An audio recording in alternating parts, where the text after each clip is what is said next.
আসসালামু আলাইকুম। কেমন আছেন সবাই? আপনারা সবাই আশা করি আল্লাহর অশেষ মেহেরবানিতে এই পবিত্র মাসে, রমজান মাসে, বরকতের মাসে, মাহে রমজান মাসে আপনারা সবাই পরিবার পরিজন নিয়ে ভালো আছেন, সুস্থ আছেন। আশা করি আপনারা সবাই এই পবিত্র মাসে সবগুলো রোজা রাখতে পেরেছেন। আমিও আলহামদুলিল্লাহ আমার পরিবারের সবাইকে নিয়ে এই মাহে রমজান মাসে, পবিত্র মাসে, বরকতময় মাসে অনেক অনেক ভালো আছি আলহামদুলিল্লাহ। আমিও এ পর্যন্ত এখনও সব কয়টি রমজান রাখতে পেরেছি। আজকে আরেকটি নতুন ভিডিও নিয়ে চলে আসলাম আপনাদের মাঝে। আশা করি আজকের ভিডিওটি আপনাদের ভালো লেগে থাকবে। আজকের ভিডিওটি ইফতার আয়োজন দিয়ে শুরু করে দিয়েছি। প্রথমেই বুটটা ভুনা করে নিচ্ছি। প্রথমে আমি ভালোভাবে মশলাগুলো কষিয়ে তারপরে বুটগুলো 4-5 মিনিটের মতো মশলার সাথে ভেজে নিয়েছি। তারপরে আমি কিন্তু পরিমাণ মতো পানি দিয়ে অন্য চুলায় বসিয়ে রেখে দিয়েছি। তারপরে চলে আসলাম বেগুনি ভাজার জন্য। এখন সব বেগুনিগুলো ভেজে নিব। আজকে আপনাদের সাথে শেয়ার করব ইফতারে আজকে কি আয়োজন করলাম, সেগুলো আজকের ভিডিওতে শেয়ার করব। তার জন্য এই যে আমি বেগুনিগুলো ভেজে নিচ্ছি। ইফতারের জন্য অল্প অল্প কিছু আয়োজন করেছি, সেগুলো আপনাদের সাথে শেয়ার করতেছি। কেননা আমরা ফ্যামিলিতে দুজন মানুষ, আমি আর আপনাদের ভাইয়ে, এর জন্যই সামান্য কিছু আয়োজন করব, সেগুলোই আপনাদের সাথে শেয়ার করব। আলহামদুলিল্লাহ, আল্লাহ তাআলা আমাকে যেইভাবে ইফতার করাচ্ছে আমি এতে অনেক অনেক সন্তুষ্ট। আল্লাহর কাছে শুকরিয়া যে আমি এইভাবে ইফতার করতে পারতেছি। দেখা যায় অনেকে তাও করতে পারতেছে না। আমি তাদের জন্য আল্লাহর কাছে দোয়া করি আল্লাহ তাআলা যেন সবাইকে সুস্থ রাখে, ভালো রাখে, সবাইকে ভালো মন্দ খাওয়ার তৌফিক দান করে। এই পর্যন্ত যারা আমার ভিডিওটির সাথে আছেন, একটি লাইক দিতে ভুলে গিয়েছেন, প্লিজ আপনারা একটি লাইক দিয়ে আমার ভিডিওটি কন্টিনিউ করবেন। আপনার একটি লাইক দেখা যায় আপনি দেখার সাথে সাথে আমার ভিডিওটি আরও অনেকজনের কাছে পৌঁছে দেবে, অনেকজনকে দেখার সুযোগ করে দিবে।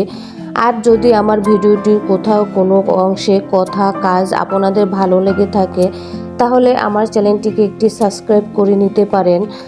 আর অবশ্যই কিন্তু পাশে থাকা বেল অপশনে প্রেস করে রাখবেন। আমি যখনই কোনো ভিডিও আপলোড করব আপনাদের কাছে নোটিফিকেশন আকারে পৌঁছে যাবে। আপনি কিন্তু সময় সুযোগ করে আমার ভিডিওটি দেখে নিতে পারবেন।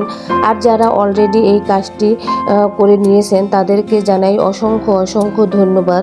ওদিকে কিন্তু আমি আলুর চপগুলো ভেজে নিয়েছি। তারপরে চলে আসলাম এই যে ছোলা বুটগুলো প্রায় হয়ে গিয়েছে। এই যে দেখেন মাশাআল্লাহ কত সুন্দর মাখো মাখো হয়ে গিয়েছে। এখন কিছু ধনেপাতা কুচি দিয়ে দিয়েছি। তারপরে এখন এই যে হয়ে গিয়েছে। পানিটা কিন্তু পুরো আমি টানিয়ে ফেলেছি, একদম শুকনো শুকনো করে নিয়েছি। তারপরে এখন নামিয়ে ফেলবো। আমি কিন্তু শুধু বুটটা ফ্রোজন করে রেখে দিয়েছিলাম, আর আলুগুলো কিন্তু আমি সব সময় হাঞ্জো হাঞ্জো কেটে তারপরে এইভাবে রান্না করে থাকি। তারপরে এই যে বুটটা আমি একটি বাটিতে রেখে এইভাবে ঢাকনা দিয়ে ঢেকে রেখে দিয়েছি, তাহলে দেখা যায় অনেক গরম থাকবে। যখন মুড়িটা বানানো হবে তখন এই গরম গরম এইভাবেই আমরা মুড়ি দিয়ে খেয়ে থাকবো। তারপরে এই যে আমি চলে আসলাম ইফতারের আয়োজন করার জন্য। এই যে আপনাদের ভাইয়ে দেখেন টেবিলে ইফতারের আয়োজনগুলো সাজিয়ে নিয়েছে। এই কাজটা আমার হাজব্যান্ডই করে থাকে। আমি শুধু এই যে ফলগুলো কেটে দিয়েছি, আর সে কিন্তু এখানে সব কিছু টেবিলে সাজিয়ে রেখেছে। তারপরে আমি দেখালাম এই যে জিলাপি ভাঙা ভাঙা। আপনারা বলবেন যে এগুলো আবার কী দেখাচ্ছে। এটা একটা কয়েল জিলাপি আমাদের এইখানে পাওয়া যায়। অনেক বড় জিলাপি নিয়ে এসেছে, সেইগুলো আমি ভেঙে ভেঙে বক্সটায় রেখে দিয়েছি। তারপরে মুড়ি বানানোর জন্য সরিষার তেল। আপনারা কে কে এইভাবে মুড়ি বানিয়ে খেয়ে থাকেন ইফতারির পরে আমাকে কিন্তু কমেন্টে জানাবেন।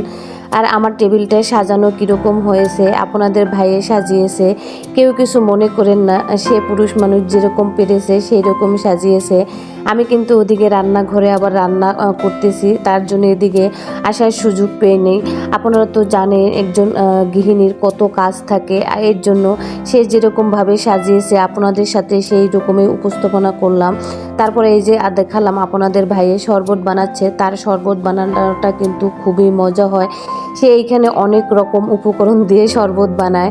দেখা যায় টুকনার বিচি, ইসবগুলের ভুসি, তারপরে ট্যাং, তারপরে এই যে লেবু চিপড়িয়ে চিপড়িয়ে দিচ্ছে।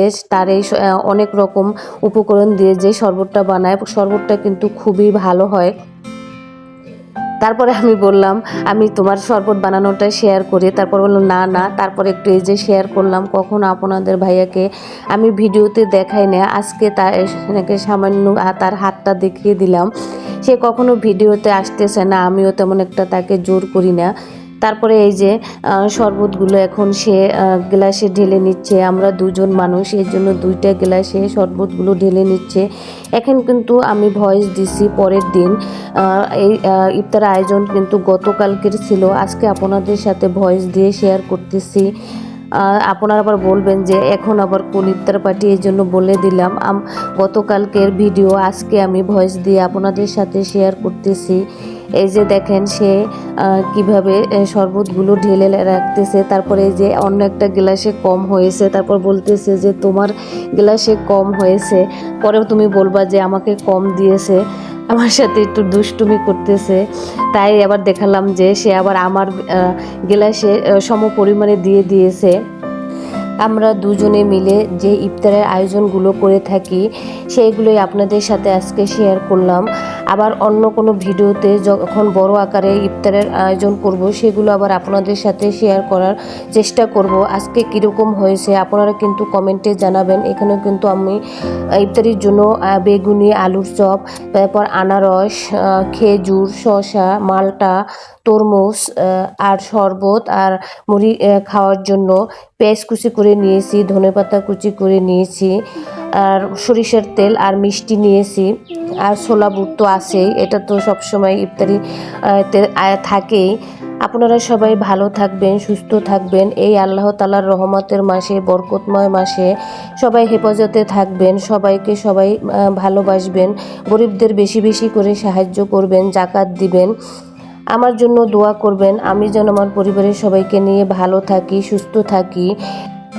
আল্লাহ তাআলা আমাকে যেন তৌফিক দান করে, আমি যেন গরিবদেরকে সাহায্য করতে পারি, সহযোগিতা করতে পারি। আল্লাহ তাআলা যেন এই তৌফিকটুকু আমাকে দেন।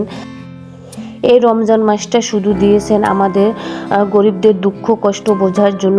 না খাওয়ার যে একটা কষ্ট, সেইটা আমরা এই রোজার মাধ্যমে বুঝতে পারি। গরিবরা যে না খেয়ে থাকে, তাদের ক্ষুধার যে কত জ্বালা, সেইটা আল্লাহ তাআলা আমাদের বোঝানোর জন্য এই বরকতময় রমজান মাসটা দিয়েছেন। তাই আমাদের যার যেরকম সামর্থ্য আছে সবাই আমরা গরিবদের সেই রকমভাবে সাহায্য করব। আল্লাহ হাফেজ।